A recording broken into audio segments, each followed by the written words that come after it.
Baik, kita lanjutkan lagi. Ini tadi ada kesalahan sedikit, bahwa ini bisa kita coret-coret, ya kan? Sepangkat 3-nya, kemudian S kuadratnya bisa dicoret. Kemudian ini 2S kuadrat tidak bisa dicoret sama ini ada kuadratnya. Maka ini kuadrat biarin aja gitu. Ini 2S juga dibiarin saja gitu.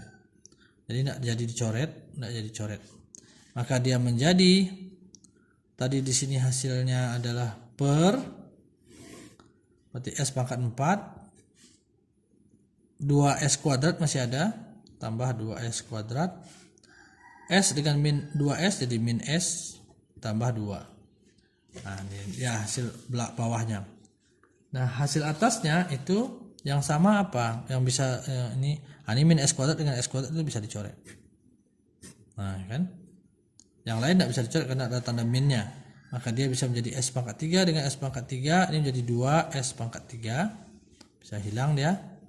Kemudian 2S kuadrat tambah 2S kuadrat. Kemudian yang S saja lagi, S tambah 2S tambah 2S 5S tambah 5S, kemudian tambah 4 sehingga ini hasilnya sama dengan yang ini apabila dicari dengan MATLAB ya.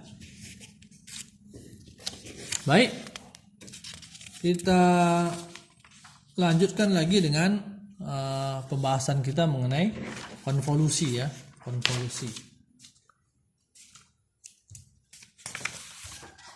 Ini adalah pembahasan berikutnya dari pelajaran kita pada minggu ini, yaitu konvolusi.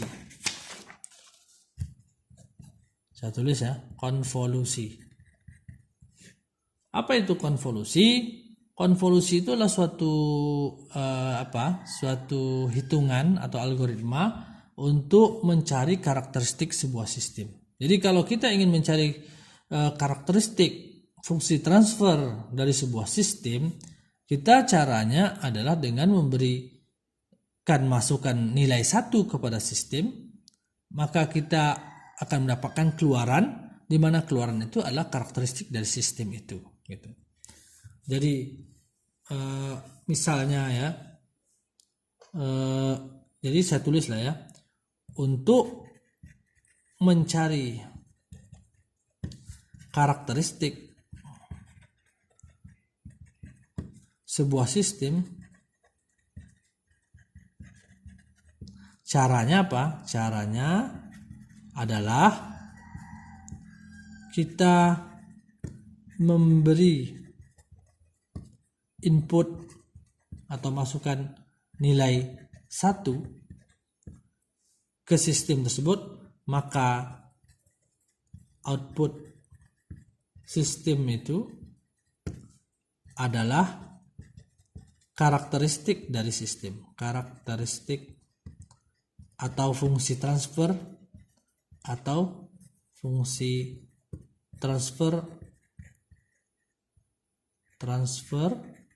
dari sistem tersebut.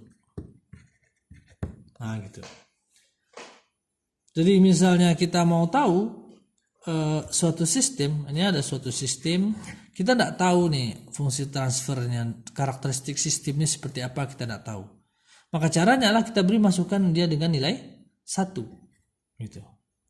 X-nya kita kasih nilai 1, kita lewatkan dia ke sistem ini, maka seperti apa keluarannya? Itulah karakteristik dari sistem ini. Y-nya seperti apa? Maka ketika kita dapat Y-nya, maka kita akan tahu karakteristik sistem ini. Mengapa? Karena kita beri masukan 1 dikali sesuatu, pasti hasilnya sesuatu itu sendiri gitu. Jadi dengan cara memasukkan 1 ke sistem, kita mendapatkan karakteristik sistem. Karena 1 dikali sesuatu adalah sesuatu itu sendiri, maka outputnya adalah sesuatu itu gitu. Ngerti ya?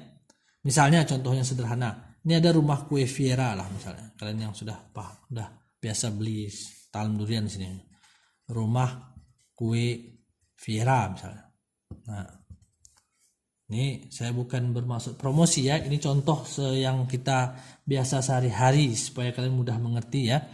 Misalnya kita mau tahu karakteristik rumah kue Viera ini bagaimana, misalnya kan, apa yang dihasilkan rumah kue Viera ini misalnya kan. Nah, maka kita bisa tahu bahwa misalnya kita bagaimana caranya, kita masukkanlah, beri masukan dia. Masukannya apa? Misalnya 1 karung terigu, misalnya tepung terigu, kita masukkan X-nya misalnya ya. Ini misalnya aja ya. Maka 1 karung terigu itu nanti akan terbagi, 1 karung terigu itu nanti akan terbagi dalam beberapa bahagian daripada tepung terigu. Jadi nanti tepung terigunya ada yang di setengahnya ada di kue talam, ya kan? Dari setengah dari 1 karung tepung terigu itu setengahnya masuk ke kue talam, diproses untuk kue talam. Kemudian 1/4-nya lagi misalnya masuk ke kue bolu komojo misalnya, Kemudian 1/4 lagi masuk ke kue misalnya kue biasa kita makan, kue bolu lah, kue bolu biasa lah misalnya. Ini misalnya contohnya.